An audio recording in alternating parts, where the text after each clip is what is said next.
Boa tarde, pessoal da Baster. Tudo bom? Estamos aqui mais uma vez com o Fábio da M Dias, o diretor de RI de Novos Negócios.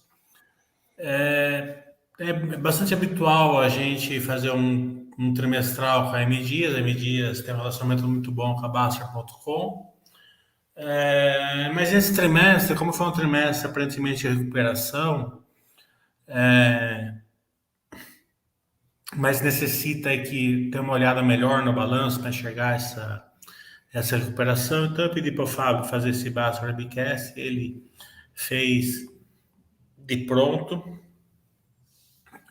Sempre vamos lembrar primeiro que a Baster.com, ela não indica compra e venda de ações, somente é um estudo sobre os resultados da empresa. Também vamos falar alguma coisa possivelmente de futuro, então o futuro não quer dizer que vai se concretizar, condições de mercado podem fazer com que não se concretize. Então, boa tarde, Fábio. Muito obrigado por você estar aqui no nosso Baster Webcast da M Dias trimestral.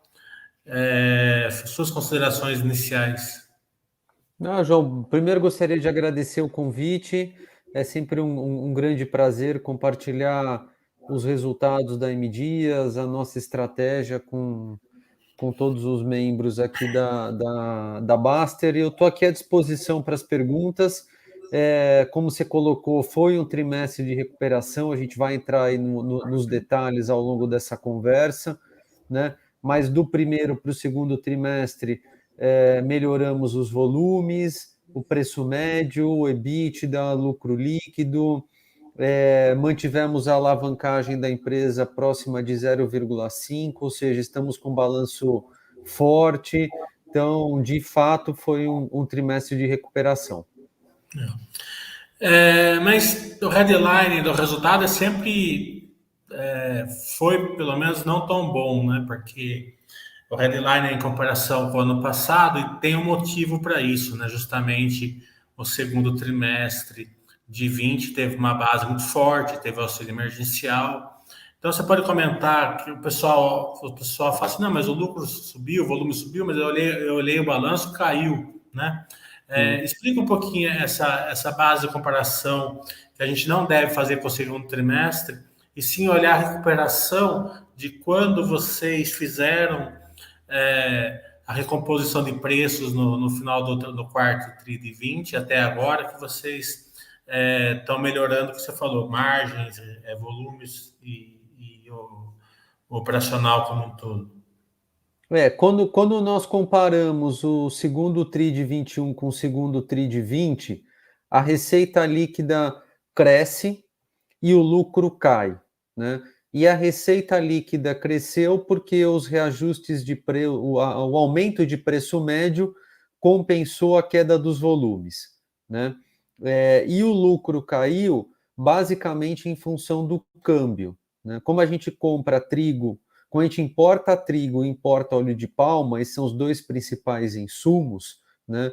E a gente tem um estoque médio de 3 a 4 meses, o câmbio que passou no resultado do 2T20 era um câmbio antes da pandemia, antes da desvalorização. Estava ali abaixo dos R$ 5, estava próximo dos 4,30, 4,50, né? Então, esse câmbio passou no 2T20, no 2T20. O câmbio que passou no 2T21 já é um câmbio acima dos R$ 5, né? Então, esse foi o principal ofensor para o lucro, olhando ano contra ano, né?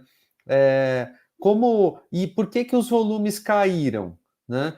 Porque nós tivemos, tanto no 2T20 quanto no 3T20, uma demanda atípica, né? Em função, num primeiro momento, daquele movimento de estocagem dos consumidores no início da pandemia, que afetou diretamente o início do segundo trimestre, né? E, na sequência, o auxílio emergencial, que aumentou de forma temporária a renda dos consumidores e, consequentemente, aumentou a demanda.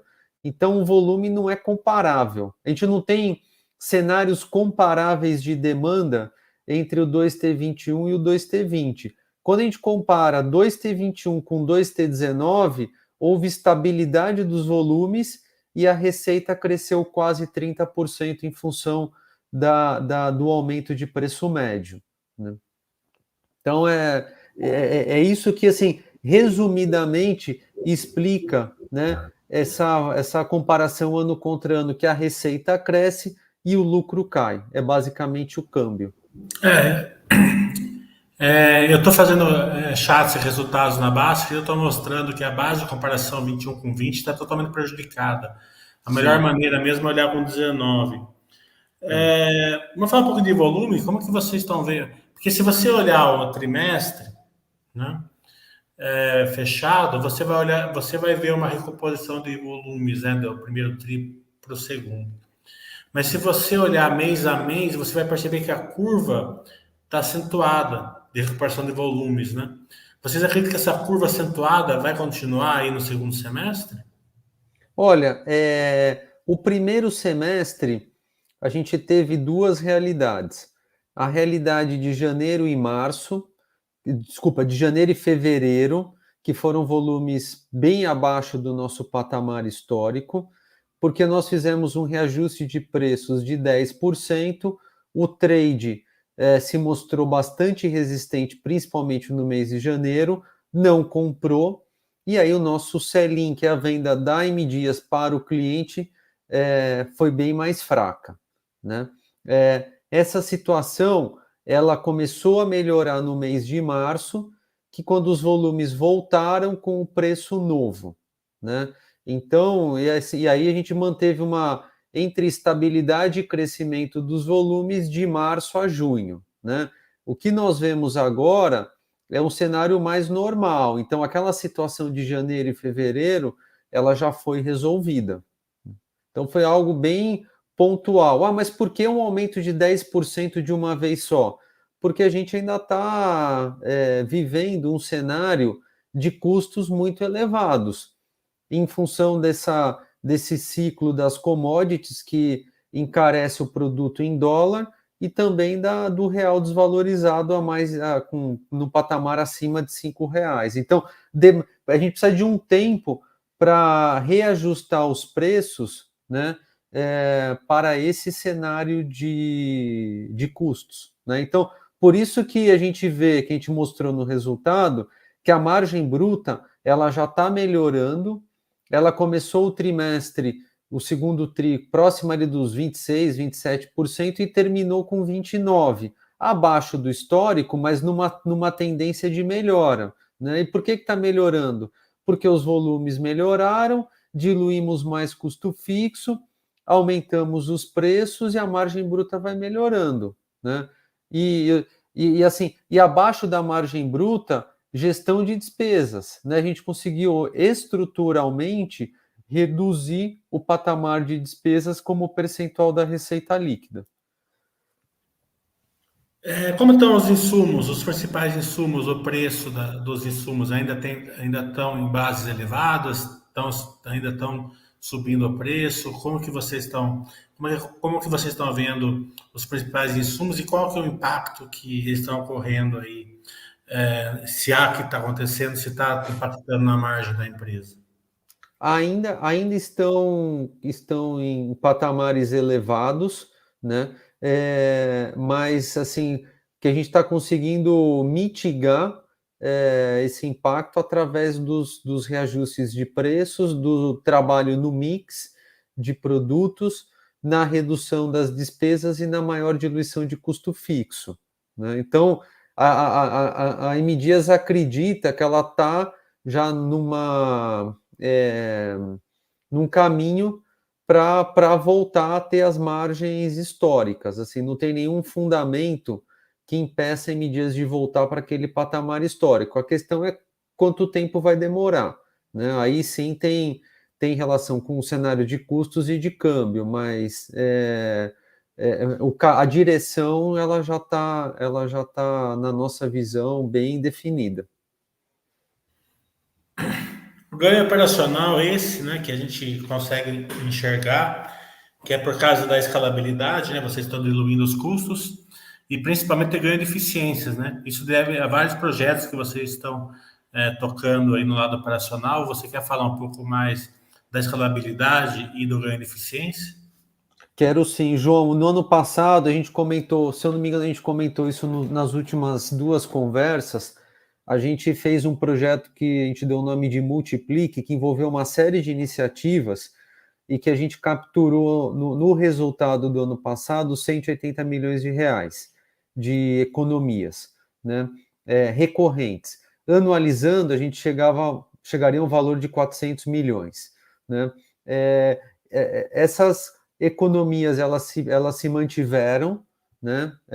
Não houve aí um efeito sanfona de reduzir e voltar, pelo contrário, nós mantivemos, e é o que a gente viu agora no segundo trimestre, que as despesas com vendas, que apresentavam um peso sobre a receita líquida nos últimos trimestres de mais de 20%, tivemos agora 17%, né? E isso é estrutural, né? As despesas administrativas ficaram em 3,5%, ou seja, todo aquele trabalho que foi feito no ano passado, ele já está contribuindo positivamente para o resultado atual. Isso vai continuar.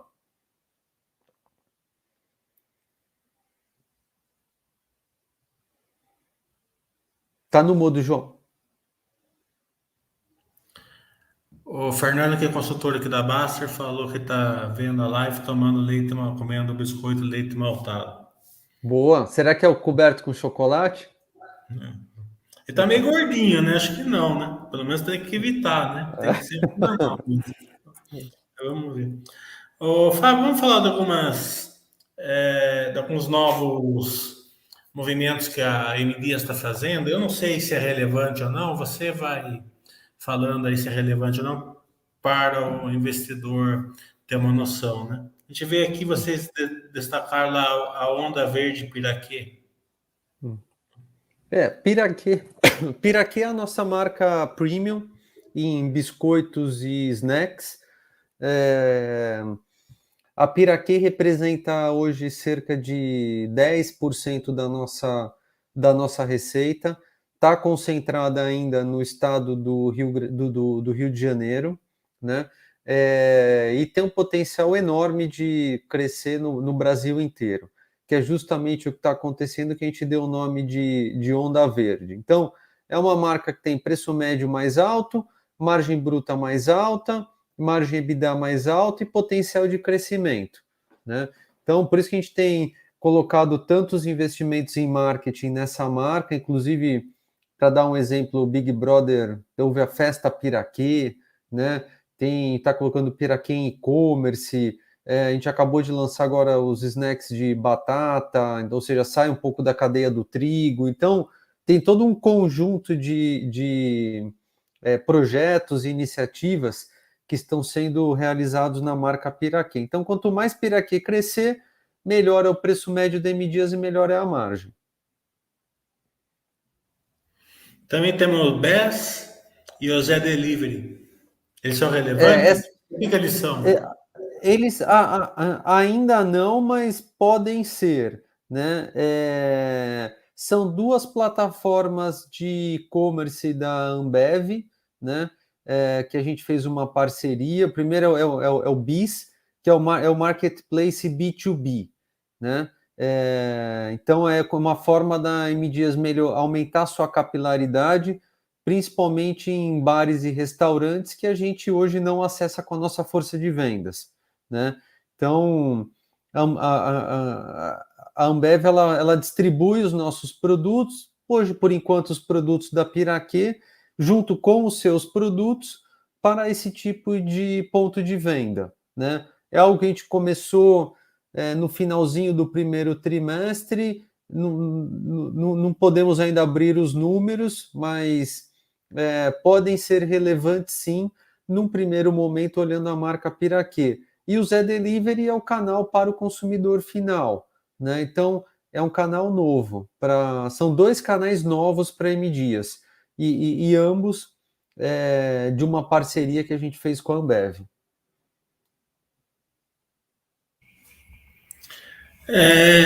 Eu vi aqui que vocês diminuíram algumas dezenas aí de SKUs. e também diminuir algumas linhas de produção. Sempre quando você diminui SKU e linha de produção, normalmente você melhora operacionalmente, né? Mas você perde volume.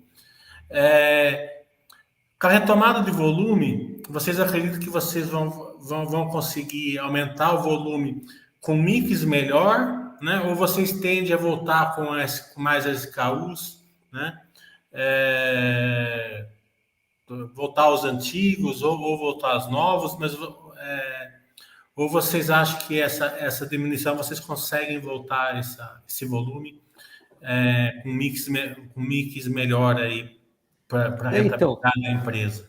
essa questão dos SKUs, nós anunciamos no primeiro trimestre uma redução de cerca de 100, mais ou menos 150 SKUs, né?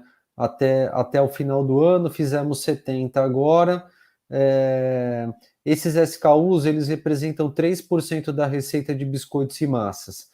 São itens com baixo volume, margem baixa, né?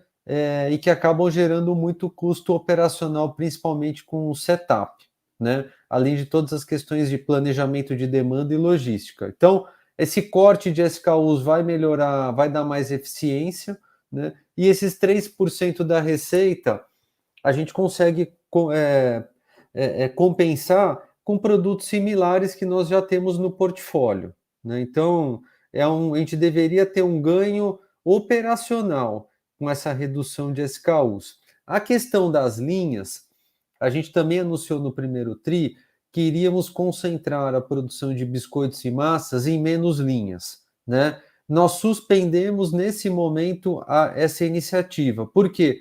Porque os volumes retomaram. Se a gente tivesse continuado com aquela situação de volumes do primeiro trimestre, aí sim a gente teria mantido o plano. Mas os volumes voltaram, então essa iniciativa neste momento está suspensa. Então, boa notícia para o acionista. Vocês vão conseguir o volume voltando e com mix que tem um ganho operacional aí, importante. Vocês perderam share normal até quando a empresa líder sobe o preço na frente, né?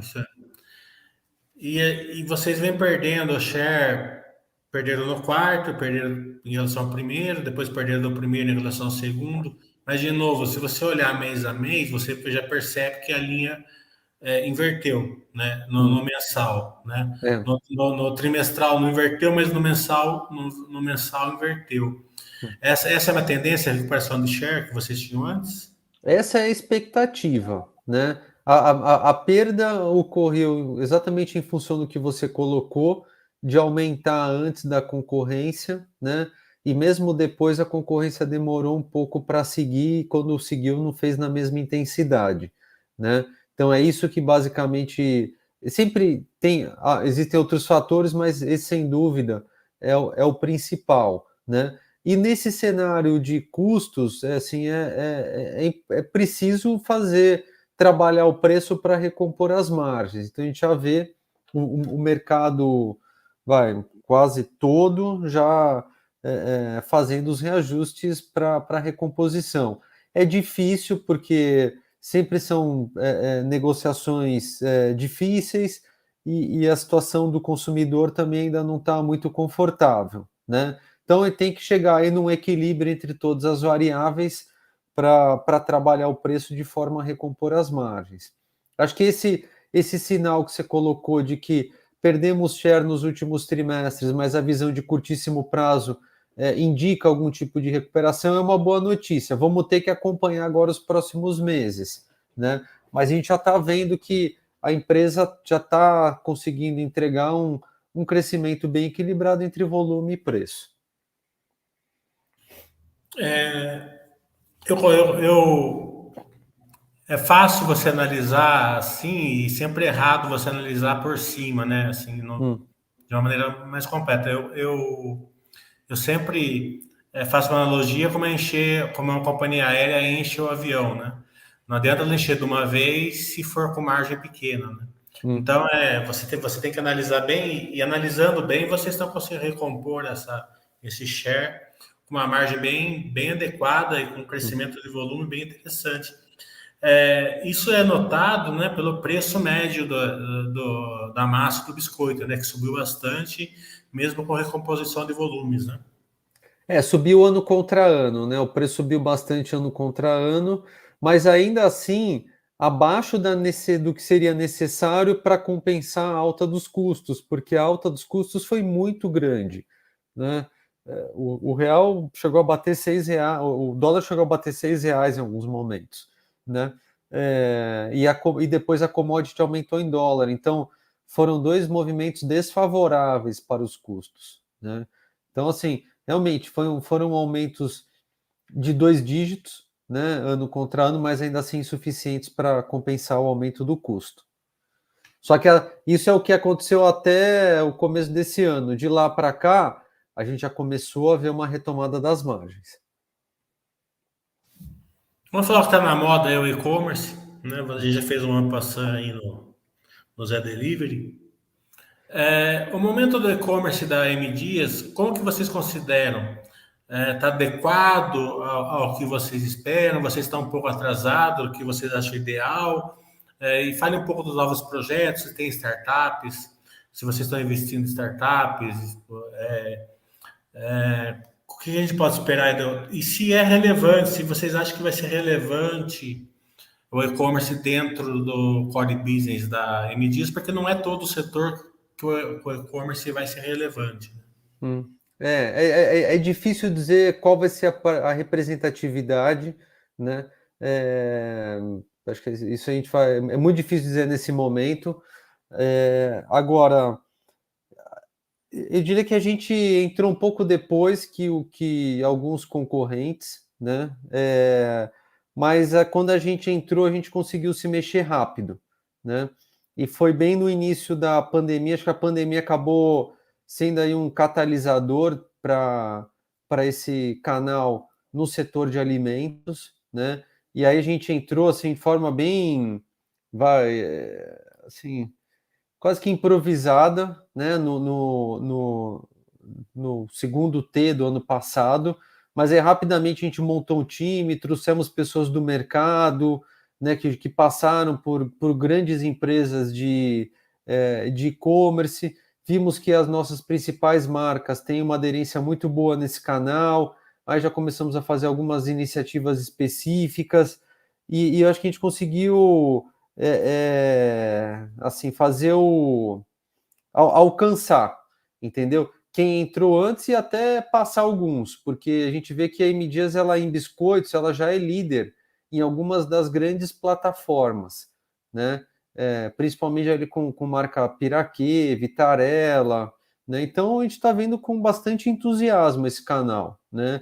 E agora trabalhando isso de forma bem organizada, focada, eu diria que até um pouco separada, não isolada, mas assim com alguma autonomia do negócio atual, né? Porque exige um outro ferramental.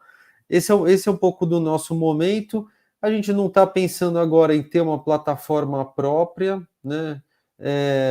Mas a gente está trabalhando com as grandes plataformas que existem no mercado. Do ponto de vista de startup, até agora não fizemos nenhum investimento em marketplace ou algo do gênero, né? Mas a gente está rodando, nesse momento, o nosso programa de conexão e investimentos em startups, que é o Germinar, e a gente vai olhar algumas startups também voltadas para e-commerce e tecnologia, aí ao longo das próximas semanas. O Alcio está perguntando, acho que você já respondeu, a gente já passou por isso. Qual vai ser o foco da M Dias no seu modelo de negócio daqui para frente? O foco é crescer no market share, na preservação, o incremento de margem do portfólio. A gente já respondeu que vai ser crescer o market share, preservando as margens, né? O Rafael está falando, por que perder market share e apostar numa maior margem de lucro? Por que não fazer o contrário? Essa pergunta aqui, ela faz sentido o investidor perguntar, mas se a empresa seguir esse pensamento, ela quebra, né? Você pode explicar por que não faz sentido você preservar o market share perdendo margem? Porque, assim, primeiro, assim, a gente não tem uma estratégia de perder market share, né? O que a gente está vivendo um momento muito atípico de custos elevados, que esse momento exigiu do líder, né, iniciar o processo de reajuste de preço. Então, a nossa estratégia é uma estratégia de crescimento, né? Mas tem que ser o crescimento com margem. Porque senão, assim, acaba prejudicando até o mercado inteiro, né? Se o líder não trabalha o preço, né? Acaba sendo insustentável. Bastante feedbacks aqui. E sem margem você não investe depois, né, João? Assim, Com certeza. Não, sem mas é que margem você não gera lucro, não gera caixa e não tem o que investir, tem que alavancar a empresa. Então, assim, é o tipo da coisa que faz sentido na cabeça, mas na prática não faz nenhuma, né? Mas é bom passar por isso, porque o é, investidor normalmente ele tem uma visão mais linear um pouco, né? Então o intuito aqui é justamente esse, mostrar a empresa e hum. também educar um pouco o investidor. É, o Ed está perguntando se o CPV da MD for pressionado, a concorrência deve estar sofrendo. Vocês estão vendo uma concentração do mercado? Vocês acreditam que os menores players podem ser comprados? Alguma coisa de nicho aí que vocês podem estar olhando? E também já vamos colocar uma pergunta aqui mais abrangente. Vamos aproveitar que você também é diretor de novos negócios. Se você está, eu sei que você não pode responder, mas eu sou obrigado a perguntar, né? O Hum. que vocês estão vendo aí que você pode falar aí sobre MI?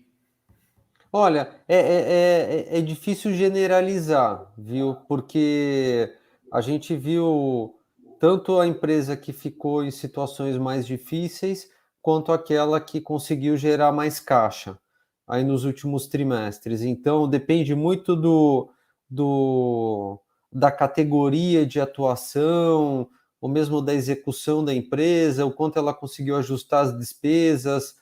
Não é possível generalizar.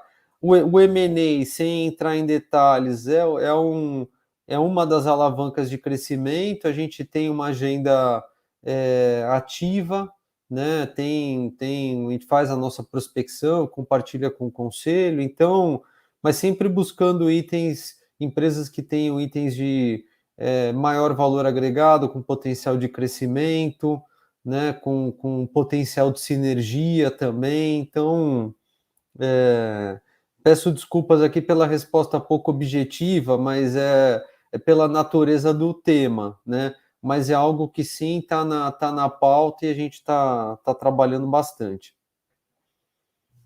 Nessa nova linha aí, né? A estrutura capital de vocês está muito leve, né? É. Vocês estão contentes com ela? Ou necessita um pouco mais de endividamento? Ou mesmo uma distribuição maior de dividendos para alavancar um pouco mais? Ou vocês geram valor nessa estrutura capital leve? Olha, assim, o uso desse caixa vai ser no crescimento, que pode ser inclusive inorgânico, né? Dividendos, no ano passado nós anunciamos um aumento do payout de 40% para 60%, né? E aí lembrando que é do lucro líquido distribuível, que é o total menos os incentivos fiscais, né? E a gente passou também a frequência de pagamentos de um pagamento por ano para 5, né? E a gente teve feedbacks muito bons aí do mercado, tanto de investidores individuais quanto de investidores institucionais. E a gente relançou agora o programa de recompra, né? Então, que pode ser um outro destino para o caixa. Então, basicamente é investimentos, M&A, um pouco a mais de dividendos, mas também não é muito a mais, e recompra. Mas a agenda de crescimento ela está totalmente preservada e, sem dúvida, é a prioridade na hora de usar, no momento de usar o caixa. Esse programa de recompra que vocês estão fazendo, ele é relevante e o objetivo principal dele é tesouraria ou é para distribuição de programa de opções? Olha, ele pode chegar a 10% do free float, né? Parte dele é para o programa de incentivo de longo prazo, mas uma outra parte, que pode ser até a maior, é para a tesouraria, né? Aí, se as ações vão ser canceladas ou não, o cancelamento está previsto no programa, mas aí vai depender muito da análise no momento. O pessoal aqui está reclamando que é difícil achar o leite maltado, hein? Então, pode deixar que eu vou passar o recado aqui, viu? Puxa a orelha da negada lá. É, E Pets, biscoito para pets, como vocês estão fazendo? não, Ou não? não, não, hoje não tem nenhum plano, viu, João? Não, hoje não.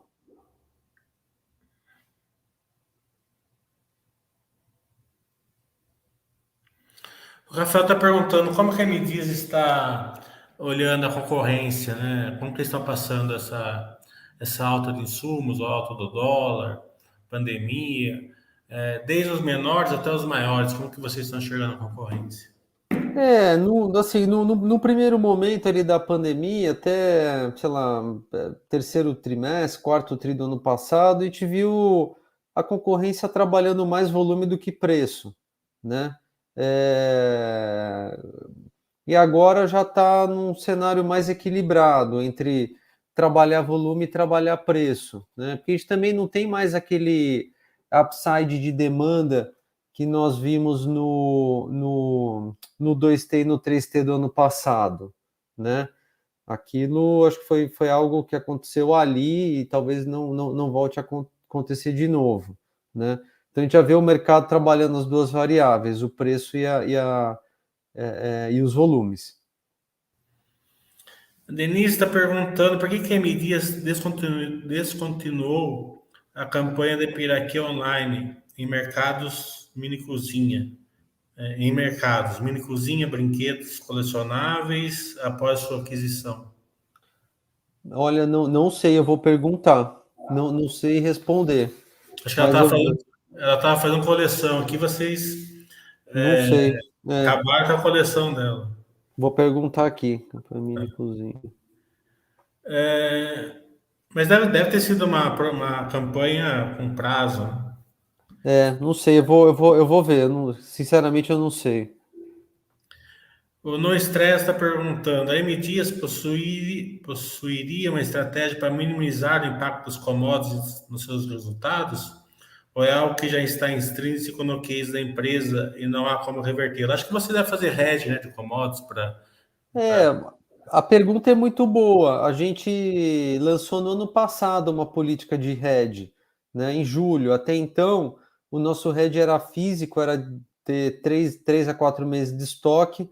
Desde então, a gente já a gente monta algumas posições de moeda também. Então, é algo que tem dado uma maior estabilidade e facilita a gestão de preços, né? Então, temos sim desde de julho do ano passado, quando a política foi aprovada no Conselho.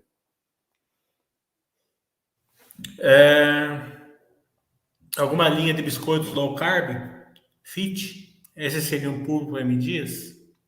Tem o Plus Life, né? Tem a marca Adria Plus Life que está passando aí por ela vai ser rejuvenescida, né?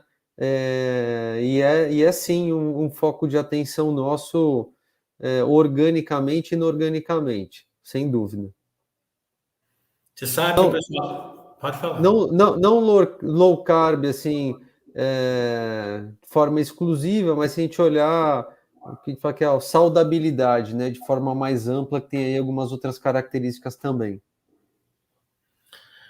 Aqui na Baster.com, o acionista é de longo prazo, né? Ele vira um torcedor da empresa dele, né? Então o Palmitão está reclamando que falta grano duro da Adria, aí perto de você, em São Caetano. Pois é, a gente relançou, né, a gente acabou de relançar, então acho que é por isso que a gente ainda não conseguiu abastecer todos os PDVs, mas A gente relançou agora, tem uma embalagem nova, então mas não é para faltar não, tá? Não tô eu estou explicando, mas não justifica, não é para faltar. Ainda mais pertinho de você aí. E Pois Grandu, é. outra coisa, né?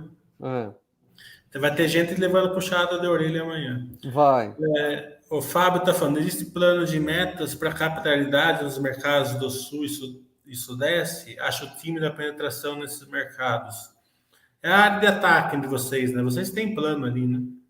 Sim, ainda é tímida, né? A gente ainda está concentrado nas grandes redes, por isso que a gente começou a fazer as parcerias com vários distribuidores, hoje já são mais de 70. Então, esse exatamente é um plano que tem meta, assim, só não posso abrir, mas tem metas em termos de número de PDVs e conversão desses PDVs, né? Mas sem dúvida é prioridade, isso é prioritário para M Dias, né? É aumentar a distribuição no que a gente chama de área de ataque, que é o Sul, Sudeste e o Centro-Oeste. Mas desculpa, quem fez a pergunta mesmo? Fábio, Fábio, então assim, ele tá certo, né? Ainda é uma presença tímida, principalmente nos PDVs menores. o Rafael está perguntando assim, com o cenário de alta de juros, é possível arroxo no orçamento doméstico? Isso pode afetar o novo portfólio da M Dias em comparação a 2015 e 2016, quando os juros estavam em níveis mais altos? O que você viu lá, existe um meio de você fazer uma analogia do que aconteceu lá em 2015, 2016 com a roxa que pode ter agora? Difícil, é difícil, porque tem outras variáveis agora, né? Até a situação de desemprego, né, tá mais complicada. As commodities não estavam tão altas, o preço dos alimentos não estava tão alto, mesmo com uma inflação mais alta. E o que aconteceu, João, é que assim, normalmente, ou tradicionalmente, quando falando tradicionalmente, quando o real desvaloriza, o preço da commodity em dólar cai e vice-versa, né? Dessa vez aconteceram as duas coisas ao mesmo tempo. A commodity subiu em dólar e o real desvalorizou. Então, foram dois impactos relevantes e desfavoráveis nos resultados, né? Quando eu falo Mas de, assim, oi? quando eu falo de macroeconomia aqui, a turma mete o cacete em mim, sabe? Mas eu estou falando isso faz tempo. É, que é quase impossível dólar caro e commodities cara, né? Porque uma coisa tem relação inversa com a outra, né? A gente está passando uma É, sinuca de bico agora aqui no Brasil. Né? então, mas assim, aí voltando para o portfólio ele é amplo, né, da M Dias, então a gente tem produto mais econômico e produto premium como o Piraquê, né, então tem flexibilidade para trabalhar o portfólio. Né?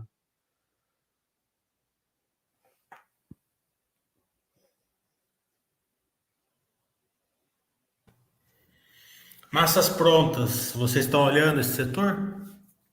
Massas prontas, tipo, a gente tem instantânea, né? Massa instantânea a gente tem, agora, assim, não tem nenhum produto congelado, né? A gente não trabalha na cadeia de congelados.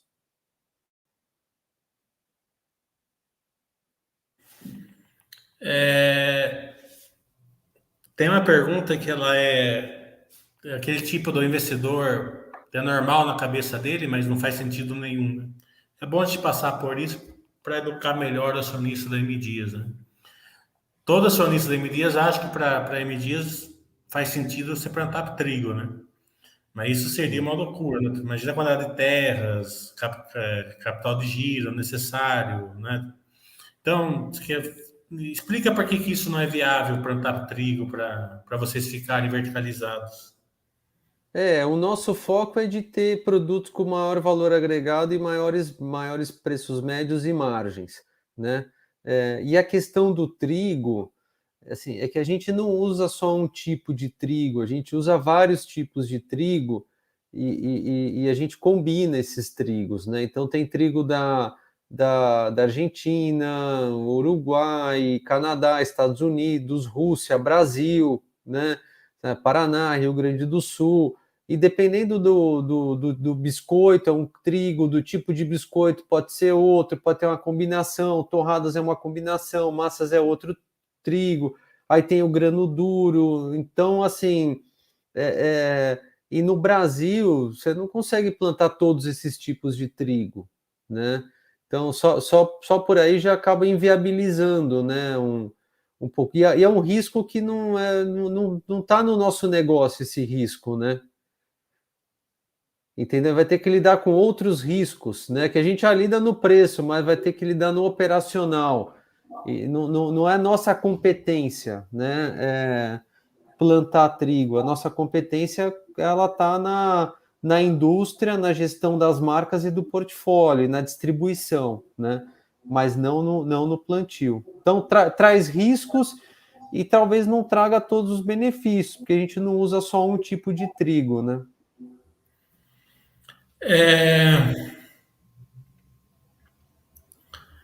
que é interessante que para mim eu prefiro também. No portfólio, vocês têm alguma coisa na linha Diet sem açúcar? Não, não, Tem não tem. intenção de entrar aí ou não? Então, Ah, a biscoito, gente ó, biscoito, geralmente biscoito vai açúcar, né? Na grande maioria, né? Mas não, a gente olha muita coisa em saudabilidade, mas assim, nada específico, né? Em biscoitos. Não descartaria, né? Mas hoje não temos. bem, então acho que ficou muito bom. Fazendo assim fica mais dinâmico, o pessoal gosta mais e é mais produtivo até. Não sei se você gostou desse novo modelo. Eu gosto de todos os modelos, porque, João, para mim, para M Dias, é muito importante, sabe? Todo trimestre eu venho aqui, a gente explica, né? Porque aí a gente cria uma rotina e uma sequência, né? Fica com a gente, ó, vamos retomar lá o que aconteceu no primeiro trio, que a gente falou que deveria acontecer no segundo, e aconteceu exatamente aquilo, né? Olha, a retomada, né? No terceiro tri a gente volta, então é para assim, independente da dinâmica, né? Eu me adapto à dinâmica, mas é muito importante, acho que estar aqui e dialogar com todos. Com Mas certeza. gostei sim da dinâmica. Então, ótimo. Fábio, quero agradecer em nome da Baster.com. Muito obrigado pelo seu tempo. Eu sei que está corrido. É, e para a gente também tá. E a gente gosta muito de abrir espaço para você e para a M Dias, porque vocês são muito importantes para a gente. E manda um abraço para o Rodrigo. Vou mandar sim, não, Ele do nosso sumiu lado. daqui, ele deve Não, estar. mas ele deve estar acompanhando. Do Tá nosso lado, acompanhando. sempre um grande prazer. Na próxima ele vai estar aqui. Então tá bom. É. Tchau. Tchau, João. Obrigado. Obrigado a todos.